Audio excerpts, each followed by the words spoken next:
Hello everyone, welcome to all of you. आज का जो हमारा टॉपिक है वह हिंदी सामान्य ज्ञान पे है। यहाँ पास पहला क्वेश्चन है कि हिंदी साहित्य में प्रयोगवाद प्रवर्तक के नाम से जाने जाते हैं। हिंदी साहित्य में प्रयोगवाद प्रवर्तक के नाम से जाने जाते हैं। देखते हैं यहाँ पास रामधारी दिनकर, इनको जाना जाता है क्या है, अज्ञे को, धूमिल या फिर त्रिलोचन शास्त्री। तो यहाँ पास जो इसका राइट ऑप्शन होना चाहिए वो किसके में चला जाएगा, राइट ऑप्शन चला जाएगा रामधारी दिनकर की ओर। ठीक है, ऑप्शन नंबर यहाँ पास फर्स्ट बिल्कुल सही हो जाएगा, रामधारी दिनकर। ये जो है प्रयोगवाद के प्रवर्तक के नाम से जाने जाते हैं। अगला क्वेश्चन है, छायावाद के जनक कहलाते हैं। आप सभी को पता होगा छायावाद के जनक कौन थे, तो जयशंकर प्रसाद जी को छायावाद, चूंकि छायावाद के हिंदी साहित्य में छायावाद के जनक कहलाते हैं। ऑप्शन नंबर यहाँ पास सेकंड सही हो जाएगा। अगला यहाँ पास, किसकी कृति को छायावाद का घोषणा पत्र कहा जाता है। इसके पहले वाले क्वेश्चन मैंने क्या बताया था कि छायावाद का जनक कौन कहलाता है, तो छायावाद का जनक कहलाता था कौन सा, जयशंकर प्रसाद। ठीक है ना, ये कहलाता था जयशंकर प्रसाद छायावाद के जनक कहलाते हैं। लेकिन अब इसमें आपसे पूछा क्या है कि छायावाद का घोषणा पत्र किसे कहा जाता है, किसी कृति को छायावाद का घोषणा पत्र कहा जाता है। तो इसका राइट ऑप्शन यहाँ पास क्या हो जाएगा, सुमित्रा नंदन पंत। सुमित्रा नंदन पंत को छायावाद का घोषणा पत्र कहा जाता है। ऑप्शन नंबर सेकंड यहाँ पास बिल्कुल सही हो जाएगा। फिर उसके बाद, चंदनवाला किसकी रचना है। ठीक, मुनिजिन विजय, आगसू या फिर गोरखनाथ या फिर चंदन बरदाई। तो यहाँ पर इसका राइट ऑप्शन हो जाएगा ऑप्शन नंबर सेकंड, आगसू को चंदनवाला इसकी रचना का श्रेय मिला है। ठीक, ऑप्शन नंबर सेकंड यहाँ पर बिल्कुल सही हो जाएगा। नेक्स्ट क्वेश्चन है, हिंदी नई चाल डली, यह कथन किसका है। भारतेंदु हरिश्चंद्र, श्याम सुंदर दास, राधा कृष्णन या फिर महावीर प्रसाद। ठीक, तो यहाँ पास इसका राइट ऑप्शन हो जाएगा भारतेंदु हरिश्चंद्र को यहाँ पास क्या है, जिसने इस कथन का प्रतिपादन किया था। मतलब ये कथन इनका है, हिंदी नई चाल चली। ठीक है ना। अगला उसके बाद, रामकथा का लेखक कौन है। देखिए, रामकथा का लेखक कौन सा है इसमें, रामचंद्र गोस्वामी, कामिल बुल्के, रामचंद्र शुक्ल, डॉक्टर नागेंद्र। यदि हम रामचरितमानस की बात करेंगे तो उसकी रचनाकार कौन है, गोस्वामी तुलसीदास जी हैं। लेकिन यहाँ पास पूछा क्या है, यहाँ पास तो यहाँ पास पूछा गया है कि रामकथा के लेखक कौन है। तो यहाँ पास इसका right option option number second, कामिल बुल्के को रामकथा के लेखक माने गए हैं। रीतिकाल की भूमिका के लेखक कौन है, विश्वनाथ प्रसाद, नंदुलाल वाजपेयी, नगेंद्र या फिर गणपति चंद्रगुप्त। गणपति चंद्रगुप्त। देखिए यहाँ पास ऑप्शन में क्या दिया है, विश्वनाथ प्रसाद, नंदुलाल वाजपेयी, नगेंद्र या फिर गणपति चंद्रगुप्त। राइट ऑप्शन क्या हो जाएगा, ऑप्शन हो जाएगा यहाँ पास ऑप्शन नंबर सेकंड।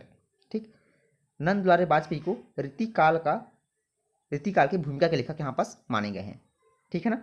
अगला यहाँ पास, हिंदी की पहली लेखिका या जिसने कहानी लिखी थी, हिंदी कहानी की लेखिका, हिंदी में हिंदी साहित्य में पहली लेखिका कहानी। ठीक, हिंदी साहित्य में पहली लेखिका जिसने कहानी लिखी थी कौन है, तो यहाँ पास इसका राइट ऑप्शन हो जाएगा ऑप्शन नंबर फर्स्ट, इसका सही हो जाएगा किसको, बंग महिला। ठीक, इसने जो है सबसे पहले हिंदी में कहानियां लिखी थी।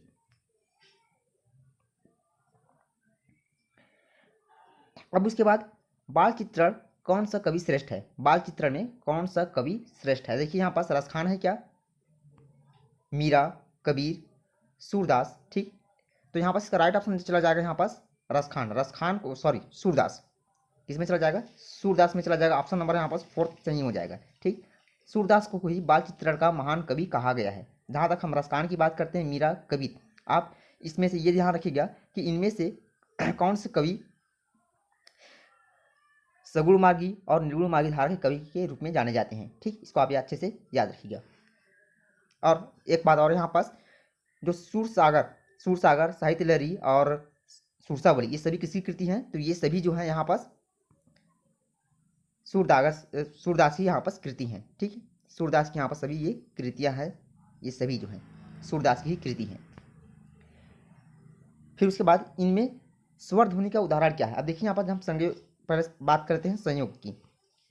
यदि हम संयोग का संधि विच्छेद करेंगे तो इसका क्या हो जाएगा, यह चला जाएगा हमारे किसमें चला जाएगा, व्यंजन संधि में चला जाएगा। मनोहर का संधि विच्छेद करेंगे तो देखिए यहाँ पास मनः धन हर, इस प्रकार से बनेगा, कह सकते हैं विसर्ग संधि में चला जाएगा। ठीक, नमस्कार की बात करें तो ये भी किसमें चला जाएगा, विसर्ग संधि में चला जाएगा। लेकिन हम बात करते हैं पवन, देखिए यहाँ पास क्या है, यदि हम संधि विच्छेद करेंगे तो क्या बनेगा हमारा यहाँ पास, पो धन अन बनेगा। क्या बनेगा, पो धन अन, इस प्रकार से बनेगा। संधि विच्छेद करने पर हमको यही मिलेगा, पोधन अन। अब तो बात करते हैं पोधन अन किस में आता है, तो ये जो आता है अयादि संधि में आएगा। ठीक, किसमें आएगा, आदि संधि। स्वर संधि के 5 भेद होते हैं, दीर्घ, गुण, वृद्धि, यड़ और अयादि। तो यहाँ पास पवन जो इसका राइट ऑप्शन हो जाएगा ऑप्शन नंबर फोर्थ। उसके बाद है अगला क्वेश्चन, हिंदी साहित्य का इतिहास किस क्रम में लिखा गया है? अंग्रेजी, हिंदी, फ्रेंच, उर्दू। तो मैं आपको बता दूं यहाँ पास जो हिंदी साहित्य का इतिहास है उसको फ्रेंच भाषा में लिखा गया। ऑप्शन नंबर यहाँ पास थर्ड बिल्कुल सही हो जाएगा। ठीक है ना। गुनाहों का देवता किसकी रचना है? धर्मवीर भारती का, रामचंद्र शुक्ल का, या फिर मिस्टर बंधु, या फिर रामकुमार वर्मा। तो देखिए यहाँ पास इसका राइट ऑप्शन क्या होना चाहिए? तो राइट ऑप्शन यहाँ पास हो जाएगा धर्मवीर भारती किसकी रचना है? तो धर्मवीर भारती जो है यहाँ पास गुनाहों का देवता किसकी रचना है? तो गुनाहों का देवता का श्रेय जाएगा धर्मवीर भारती। ठीक। एक बात, सूरज का सातवां घोड़ा किसकी रचना है? तो ये भी धर्मवीर भारती की ही रचना है। ठीक है ना। अगला इसके बाद, आदिकाल को चारण काल कहा है? डॉक्टर नागेंद्र ने, मध्याचार्य ने, शंकराचार्य ने। तो इसका यहाँ पास राइट ऑप्शन हो जाएगा शंकराचार्य। शंकराचार्य ने ही आदिकाल को चारण काल कहा है। राइट ऑप्शन यहाँ पास क्या हो जाएगा? Option number third. ठीक है, शंकराचार्य। चलिए आगे बढ़ते इसमें। क्वेश्चन नंबर 14, संसद के सड़क के रचनाकार कौन है? संसद के सड़क के रचनाकार कौन है? श्रीकांत, सुदामा पांडे धूमिल, अज्ञे, रघुवीर सहाय। देखिए यहाँ पास संसद, अब जैसा संसद की ओर जा रहे हैं तो सड़क पड़ेगा, और सड़क में क्या होता है? धूल उड़ता है। तो इस प्रकार से इसको इमेजिन कर सकते हैं। मतलब यहाँ पर राइट ऑप्शन क्या आ जाएगा? सुदामा पांडे धूमिल। सुदामा पांडे धूमिल इस क्वेश्चन का राइट ऑप्शन यहाँ पास हो जाएगा। ठीक है ना। अगला क्वेश्चन है, हिंदी साहित्य का महाकाव्य कौन सा है? स्वयंभू, विद्यापति, रामानुज, या फिर पृथ्वीराज रासो। ठीक, हिंदी साहित्य का महाकाव्य कौन सा है? यहाँ पास महाकाव्य किसने लिखा है? हिंदी साहित्य का महाकाव्य किसने लिखा है? तो हिंदी साहित्य का महाकाव्य लिखने का श्रेय जाता है हमारे विद्यापति जी को। तो यहाँ पास जो बी ऑप्शन है, ऑप्शन नंबर सेकंड, यहाँ पास बिल्कुल सही हो जाएगा। ठीक है, विद्यापति जी। फिर उसके बाद है, पद्मावत के लेखक कौन है? जयशंकर प्रसाद, मलिक मोहम्मद जायसी, पुरुषोत्तम दास, रामानुज। ठीक, तो यहाँ पास क्या हो जाएगा? इसका राइट ऑप्शन चला जाएगा हमारा मलिक मोहम्मद जायसी। ठीक, मलिक मोहम्मद जायसी को पद्मावत इसकी लेखक का श्रेय जाता है। ठीक, पद्मावत के लेखक कौन है? तो मलिक मोहम्मद जायसी। एक और क्वेश्चन बनता है इसमें, मलिक मोहम्मद जैसे कि पद्मावत हो गया, अखरावट हो गया, आखिरी कालम हो गया, ये सभी किसकी रचना है? तो मलिक मोहम्मद जायसी की ही रचना है। ठीक है ना। हिंदी साहित्य की 20वीं शताब्दी के लेखक कौन है? हजारी प्रसाद द्विवेदी, प्रेमचंद, नंगेंद्र, या फिर नंदू दुलार वाजपेयी।